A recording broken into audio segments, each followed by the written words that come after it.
आइए आपको सीधे लिए चलते हैं बंगाल में। जेपी नड्डा बोल रहे हैं। उपाध्यक्ष श्री मुकुल राय जी, मंच पर विराजमान भाई राजीव बैनर्जी जी, हमारे सांसद जगन्नाथ सरकार जी, हमारे सांसद सुकोंतो मजुमदार जी, आशुतोष पाल जी हमारे जिला अध्यक्ष, हमारे वरिष्ठ सहयोगी और नेता राहुल सिन्हा जी, सम्मानित मंच और यहां इतनी बड़ी संख्या में एकत्र आए अपने क्षेत्र में, नवद्वीप के क्षेत्र में उपस्थित देवियों और सज्जनों, मेरे मीडिया के साथी, प्रिंट मीडिया और इलेक्ट्रॉनिक मीडिया के साथी, सभी के नमस्कार। मित्रों, आज मैं चैतन्य महाप्रभु की जन्मभूमि पर आया हूं। आज मैं बंगाल में स्वामी विवेकानंद जी की धरती पर आया हूं। हमारे रविंद्रनाथ ठाकुर की धरती पर, पवित्र धरती पर आया हूं। बंकिम चंद्र चटर्जी की धरती पर आया हूं। हमारे श्री अरबिंदो की धरती पर आया हूं और हमारे एकता के सूत्र में बांधने वाले डॉक्टर श्यामा प्रसाद मुखर्जी की धरती पर आया हूं। ऐसी पवित्र भूमि को, ऐसी पवित्र धरती को मैं अपनी ओर से नमन करता हूं, आशीर्वाद देता हूं। मित्रों, এটা परिवर्तन यात्रा प्रारंभ हो चुकी, यहां से परिवर्तन यात्रा की शुरुआत हो गई। ये परिवर्तन सिर्फ सरकार का परिवर्तन नहीं है, ये परिवर्तन विचार का परिवर्तन। आपको मालूम है, 10 साल पहले मां, माटी, मानुष, इसकी सौगंध लेकर के ममता जी ने सरकार बनाई थी। लेकिन हम सब जानते हैं कि 10 साल में माता को लूटा गया, बंगाल की अस्मिता पर आघात पहुंचा और जहां तक माटी का सवाल है उसकी भी इज्जत नहीं की गई और जहां तक मानुष का सवाल है उसकी भी रक्षा नहीं की गई। ये मां, माटी, मानुष के नाम पर आई हुई सरकार, इन्होंने बंगाल की जनता के साथ धोखा किया और यहां आया क्या? तानाशाही। कैसी तानाशाही? आपको मालूम है, प्रशासन का राजनीतिकरण हुआ, प्रशासन को साथ साथ पुलिस का क्रिमिनलाइजेशन हुआ और भ्रष्टाचार का इंस्टीट्यूशनलाइजेशन, यानी भ्रष्टाचार को संस्थागत बना दिया, प्रशासन का राजनीतिकरण कर दिया और पुलिस के साथ साथ उसका इस्तेमाल क्रिमिनल एक्टिविटी को बढ़ावा देने के लिए इस्तेमाल। और हम सब लोग जानते हैं कि यहां पर तोलाबाजी, तुष्टीकरण और तानाशाही, ये तीनों विराजमान रही और इसीलिए भारतीय जनता पार्टी ने तय किया है कि परिवर्तन यात्रा के माध्यम से बंगाल की जनता को जगाएंगे, उनको बताएंगे और मुझे तो लगता है कि अब जगाने की जरूरत नहीं है, बंगाल की जनता जाग चुकी है। यह सामने हमको ये दृश्य दिख रहा है, मुझे ये दृश्य दिख रहा है।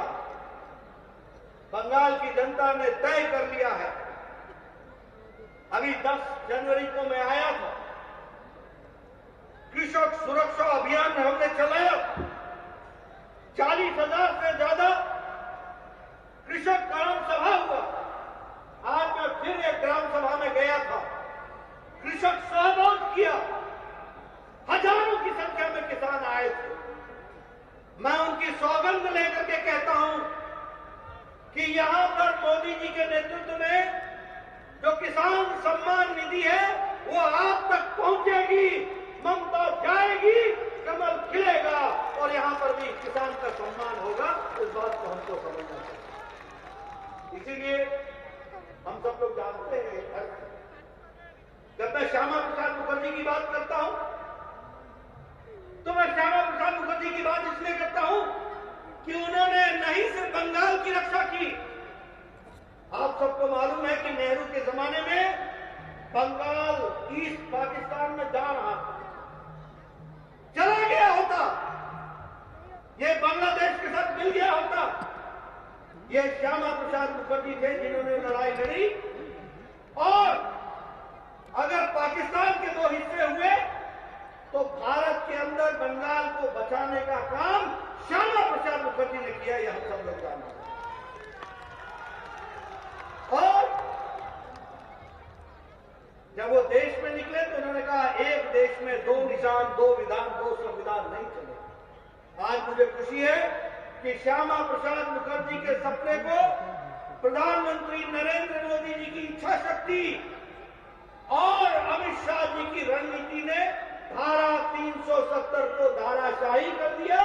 अब एक देश में एक विधान, एक संविधान, एक प्रधान हो रहा है। इस बात को हमको समझना चाहिए। इसलिए मित्रों, जब हम परिवर्तन यात्रा की बात करते हैं तो 5 स्थानों से परिवर्तन यात्रा प्रारंभ होगी।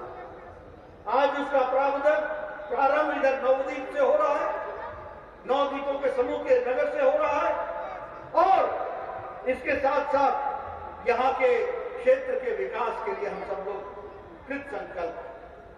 मित्रों, आप जानते हैं मोदी जी ने बंगाल के लिए क्या क्या किया। जब भी बारी आई है बंगाल को सब कुछ देने का प्रयास किया, लेकिन ममता चाइना चाइना चाइना, हर एक बात में बोले होवे ना होवे ना होवे ना।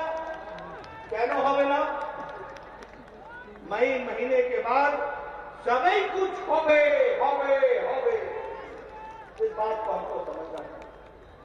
आयुष्मान भारत होवे ना, अरे आयुष्मान भारत 5 लाख रुपए का हेल्थ का कवरेज सालाना। गरीब आदमी कौन है? गरीब आदमी, रिक्शा वाला, ठेला वाला, फेरी वाला, रेडी वाला, ये गरीब आदमी, इनके बारे में चिंता करने की बात थी। इस चिंता को जब देखने की बारी आई, प्रधानमंत्री मोदी जी ने 50 करोड़ लोगों को आयुष्मान भारत पे सुविधा देने का प्रयास किया। यहां भी 80 लाख और 1 करोड़ से ज्यादा लोगों को यह लाभ मिलता, लेकिन ममता जी ने नहीं है, ये आयुष्मान भारत नहीं दिया। मैं जानना चाहूंगा परिवर्तन यात्रा में हमारे एक एक नेता बंगाल की जनता को बताएं, उनके स्वास्थ्य की चिंता मोदी जी ने की थी। ममता बीच में अड़ंगा बनकर के खड़ी रही। अब ममता जाएगी, अड़ंगा खत्म होगा, रास्ते का रोड़ा खत्म होगा और मोदी जी का आयुष्मान भारत सीधे सीधे बंगाल की जनता को मिलेगा। ये बात मैं आपके साथ कहना चाहता हूं।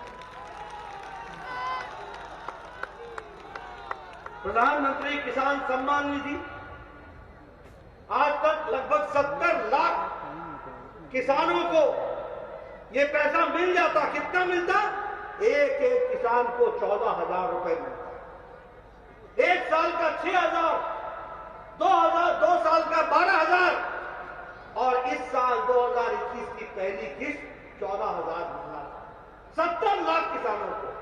ममता जी चाइना होवे ना होवे ना, यहां चाहिए नहीं, यहां होगा नहीं। अब ममता जी जाएंगी और सीधे सीधे 70 लाख किसानों को उनका अपना ये प्रधानमंत्री किसान सम्मान निधि उनको मिलेगी और उनके विकास में हम योगदान करेंगे। इस बात को हमको समझना चाहिए। यह है परिवर्तन, जिस परिवर्तन की हम बात कर रहे हैं। ये कैसी सरकार है? टोलाबाजी की सरकार, तानाशाही की सरकार। हमारे लगभग 130 लोग मारे गए हैं, 300 से ज्यादा लोगों पर अटैक हुआ है। ये कैसी सरकार है? इस सरकार को जाना हो और जब ये हमारे ऊपर अटैक कर सकते हैं तो मैं समझ सकता हूं कि साधारण आदमी की बंगाल में क्या हालत है। अभी ममता जी जहां मेरी रैली होती है वहां दोनों पीसी और भाईपो दोनों के पोस्टर दोनों तरफ लग जाते हैं, नमस्ते करते हैं, मेरा स्वागत करते हैं। मैं उनका धन्यवाद करता हूं। जहां जाओ मेरे पोस्टर हटा देंगे, मेरे पोस्टर हटा देंगे और एक तरफ पीसी एक तरफ भाईपो, स्वागतम स्वागतम। और जब मैं जाने लगता हूं तो कहते हैं धन्यवाद धन्यवाद। ये यहां का हालचाल है मित्रों। और आपको मालूम है यहां की संस्कृति की रक्षा की बात ममता जी करती है, ये परिवर्तन की बात है, ये अरविंदो की धरती है, ये विवेकानंद ठाकुर की धरती है, ये विवेकानंद जी की धरती है, ये रविंद्रनाथ ठाकुर की धरती है, ये बंकिम चंद्र चटर्जी की धरती है, ये पुण्य लोगों की धरती है, ये चैतन्य महाप्रभु की धरती है। यहां की संस्कृति ममता जी आप नहीं संभाल सकोगी। इसकी संस्कृति की रक्षा करेंगे तो भारतीय जनता पार्टी के लोग करेंगे, ये हमको समझना चाहिए। आप तो जिस तरीके से मेरे नामों के आगे विशेषण लगाती हैं वो बताता है कि आपकी खुद की संस्कृति क्या है। वो बताता है कि आपने बंगाल की संस्कृति का निरादर किया। बंगाल की संस्कृति की रक्षा तो प्रधानमंत्री मोदी जी कर रहे हैं। जब सुभाष चंद्र बोस जी के जन्मदिन को जिस तरीके से मनाया जा रहा है, उनको याद किया जा रहा है। इतने साल आप कांग्रेस पार्टी में रही, इतने साल कांग्रेस पार्टी ने केंद्र में और यहां राज किया, कहां भूल गए थे सुभाष चंद्र बोस जी को? और अब क्यों याद आ रहा है? अब इसलिए याद आ रहा है क्योंकि प्रधानमंत्री मोदी जी ने याद किया है। इस बात को हमको समझना चाहिए मित्रों। जहां तक सवाल का, जहां तक विकास का सवाल है, आयुष्मान भारत, उज्ज्वला योजना, सौभाग्य योजना, स्वच्छता अभियान, सभी अभियानों को अगर आप देखिए तो आप पाएंगे कि भारतीय जनता पार्टी, आदरणीय प्रधानमंत्री मोदी जी ने एनडीए की सरकार में देश को एक लंबी छलांग लगाने के विकास के साथ जोड़ने का प्रयास। बंगाल उसको पिछड़ रहा है। बंगाल क्यों पिछड़ रहा है? बंगाल इसलिए पिछड़ रहा है क्योंकि बंगाल को चलाने वाला नेतृत्व इन चीजों के प्रति प्यार नहीं रखता। आज ममता जी मुख्यमंत्री है और वो महिला है और सबसे ज्यादा महिलाओं की ट्रैफिकिंग बंगाल में हो रही है। नेशनल क्राइम रिकॉर्ड ब्यूरो इसके एनसीआरबी का रिकॉर्ड नहीं दे रही है। अगर रेप केसेस देखें, बलात्कार के केसेस देखें तो सबसे ज्यादा बंगाल में। अगर डोमेस्टिक वायलेंस के केसेस देखें तो सबसे ज्यादा बंगाल में। बंगाल की मुख्यमंत्री महिला हो और महिलाओं की इज्जत न हो, अगर ऐसी परिस्थिति बनी हुई है तो हमें परिवर्तन चाहिए, परिवर्तन चाहिए, परिवर्तन चाहिए। और यही परिवर्तन की आवश्यकता है। प्रधानमंत्री मोदी जी ने अम्फान में पहले 1000 करोड़ रुपए और बाद में 1700 करोड़ रुपए, 2700 करोड़ रुपए बेटा हिसाब हो ही ना, जानी ना ये किसके पॉकेट में गया? ऐसा caught money, caught money, caught money, ये किसके पॉकेट में गया? और आप देखिए हाईकोर्ट ने कहा, हाईकोर्ट ने क्या कहा? हाईकोर्ट ने कहा कि सीएजी कंट्रोलर और ऑडिटर जनरल से इसकी ऑडिटिंग कराओ। मोदी जी का पैसा मोदी जी ने दिया बंगाल की जनता के लिए, अम्फान के रिलीफ के लिए। खा गए, अनाज खा गए, तिरपाल चोरी कर ली, सब कुछ कर लिया, कट मनी ले लिया, हिसाब किताब नहीं दिया। जब हाई कोर्ट ने ऑर्डर किया तो ममता जी सुप्रीम कोर्ट में चली गई हाई कोर्ट के ऑर्डर के खिलाफ। यानी प्रदेश का नेता ईमानदारी लाने के बजाय बेईमानी को परिचय दे रहा है। मतलब ममता जी ऐसा भय कहनो, इतना भय क्यों लग रहा है? ज्यादती की है, क्या चोरी की है, क्या खाया है। आज दुख के साथ कहना पड़ता है, विकास के नाम पर सिर्फ टीएमसी के कार्यकर्ताओं की संतुष्टि करें। मैं फिर बोलूंगा, टोलाबाजी, पुष्टिकरण, ये क्या चल रहा है? कट मनी, यही कल्चर हो गया यहां का। प्रधानमंत्री मोदी जी ने 80 करोड़ की जनता को कोरोना के दौरान 5 किलो गेहूं, 5 किलो चावल और 1 किलो दाल प्रति व्यक्ति के हिसाब से दिया, 80 करोड़ की जनता को। लेकिन जब बंगाल की बात आई तो चावल कहां मिला? टीएमसी के कार्यकर्ताओं के घर में मिला। दाल कहां मिली? तो टीएमसी के घर के कार्यकर्ताओं के घर में मिली। ये क्या है? और ममता जी बोल रही है हमारा शासन, हमारा शासन। अपनी शासन जाएगा, आपका शासन जाएगा। अब भारतीय जनता पार्टी की सरकार बनेगी, कमल खिलेगा, बंगाल मुख्य धारा में शामिल होकर के आगे बढ़ेगा। इस बात को हमको समझना है और यही परिवर्तन यात्रा। मुझे समझ में नहीं आता, हमने नारा नहीं लगाया, लोगों ने नारा लगाया जय श्री राम। लेकिन जय श्री राम के नारे से इतनी नफरत क्यों? क्या दिक्कत है? क्या भारत की संस्कृति के साथ जुड़ना गलत है? क्या अपने महापुरुषों को याद करना गलत है? क्या अगर कोई नारा दे देता है तो इतना गुस्सा लाल पीला हो जाता है? इतना गुस्सा काहे का? मित्रों, ये बताता है कि इन लोगों को राजनीति संस्कृति से ऊपर है।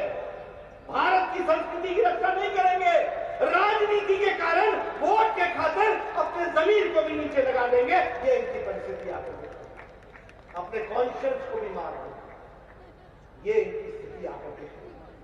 इसलिए मित्रों, जहां तक विकास का सवाल है, प्रधानमंत्री मोदी जी ने ईस्ट कॉरिडोर खड़गपुर विजयवाड़ा इसका बनाने का काम शुरू किया। उसी तरीके से ईस्ट वेस्ट कॉरिडोर भुसावल और खड़गपुर और दानकुनी को जोड़ने का प्रयास हुआ है। उसी तरीके से पेटूघाट फिशिंग हार्बर को पूरी के पूरी ताकत के साथ आगे बढ़ाने का प्रयास किया है। उसी तरीके से 1000 करोड़ रुपए बंगाल के टी गार्डन्स की महिलाओं की सुरक्षा, रक्षा, शिक्षा, स्वास्थ्य, इसको बढ़ाने के लिए देने का काम किया है। ये हमको समझना चाहिए। हमारी ममता दीदी की आदत है, अपना तो कुछ है नहीं, लेकिन चीटिंग में भी आगे रहती है। चीटिंग में कैसे? हमारा स्वच्छ भारत, हमारा मोदी जी का पैसा, एक है बंगाल निर्मल बांग्ला, नाम बदल दिया, सिर्फ नाम बदल दिया, काम मोदी जी का, नाम ममता का। ये सरकार चला रहा है। प्रधानमंत्री ग्रामीण सड़क योजना, उसको बना दिया बांग्ला ग्रामीण सड़क योजना। उसी तरीके से हमारे प्रधानमंत्री आवास योजना को बांग्ला बाड़ी बना दिया। ये योजनाओं का नाम बदल करने से ममता जी, आप बंगाल की जनता को आगे नहीं खींच सकती हैं। बंगाल की जनता ने अपने दिल और दिमाग में नरेंद्र मोदी जी को बैठा लिया है। कमल खिलेगा, इस बात को हमको ध्यान में रखना है। मित्रों, मैंने आपके साथ बहुत सी बातें की हैं। हम सब लोग जानते हैं कि आज जिस तरीके से सरकारें चल रही हैं, कोई विरोध में बोले, फिर चाहे वो पत्रकार हो, फिर चाहे वो कोई प्रोफेसर हो, फिर चाहे वो कोई एडवोकेट हो, उसको अंदर डाल देने का काम ममता जी ने पकड़ा। मैं नाम नहीं लेना चाहता हूं, लेकिन जिस किसी ने भी ममता जी का क्रिटिसिज्म किया, उसको अंदर डालना और उसके खिलाफ कार्रवाई करना, इस तरीके के काम को शुरू किया है। अगर हम कम्युनल वायलेंस की बात करें तो वह भी जिस तरीके से ममता जी के राज में बढ़ा है, वो हम सब लोगों को मालूम है। इसीलिए मैं आप सबको एक ही निवेदन करने आया हूं कि इस परिवर्तन यात्रा के माध्यम से हम सब लोग इस कोशिश को करें कि यहां पर भारतीय जनता, कोशिश नहीं, मुझे ये जनता दिख रही है, ये साफ बता रही है कि आपने तय कर लिया है, परिवर्तन आएगा, कमल खिलेगा, टीएमसी जाएगी, ये तय हो चुका है। और मैं एक बात और कहूंगा कि पीसी भाईपो की सरकार की जब हम बात करते हैं तो हमको ध्यान में रखना होगा कि ये सत्ता बनाए रखने के लिए हर हथकंडे अपनाएंगे। हमको ध्यान में रखना पड़ेगा कि और नहीं अन्याय, अब और अन्याय नहीं करेंगे और हमको आगे बढ़ना है। इस बात को हमको ध्यान में रखना पड़ेगा। ये चुनाव में बंगाली और बाहरी का नारा लगाएंगे।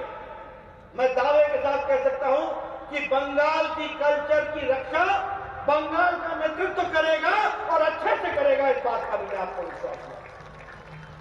उसी तरीके से ये परिवारवाद को बढ़ावा देंगे।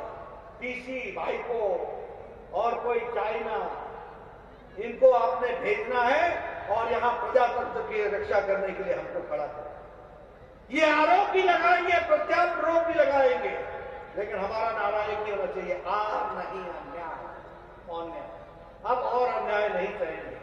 उसी तरीके से ये गलत आंकड़े देकर के भी लोगों को हर एक तरीके से गुमराह करने की कोशिश करेंगे। हम आपसे एक निवेदन करना चाहते हैं कि आप सब लोग इनको पहचाने, जाने और परिवर्तन में अपना योगदान करें। और मैं जानता हूं कि आप परिवर्तन के लिए तैयार हैं, लेकिन गांव-गांव, घर-घर, हर जगह जाकर के हमको अपनी आवाज रखनी है। मैं आज अभी चैतन्य महाप्रभु जी के जन्मस्थली पर जाने का वहां उनको नमन करने के लिए गया था। रास्ते में जिस तरीके का मेरा स्वागत हुआ वो बताता है कि बंगाल की जनता ने परिवर्तन लाना तय कर दिया। उसको हमको आगे बढ़ाना है। इसलिए मैं हमेशा कहूंगा, अनेक होय ममता, परिवर्तन चाहिए जनता। अनेक होय ममता, परिवर्तन चाहिए जनता। और मैं दूसरी बात कहूंगा, चाल चोर के,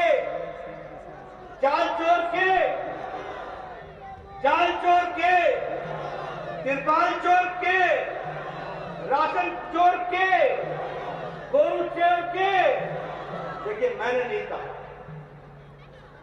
लेकिन जनता ने कहा। ये जनता की आवाज है। इनको बताना पड़ेगा कि ये जिस तरीके की राजनीति कर रहे हैं, इनको बंगाल की जनता ने नमस्ते कह दिया है। परिवर्तन आएगा। आप सब लोगों के सहयोग से हम इस परिवर्तन को लेकर के चलेंगे। मोदी जी के नेतृत्व में जहां देश आगे बढ़ रहा है, वहीं इस चुनाव में बंगाल भी भारतीय जनता पार्टी की सरकार आकर के यहाँ भी विकास होगा। और जो मोदी जी की स्कीम्स हैं, जिनको यहाँ रुकावट बनी है, वो रुकावट हटेगी, विकास होगा, सुशासन आएगा, भ्रष्टाचार जाएगा, सबका साथ, सबका विकास और सबका विश्वास मिलेगा। इस बात को हमको ध्यान रखना चाहिए।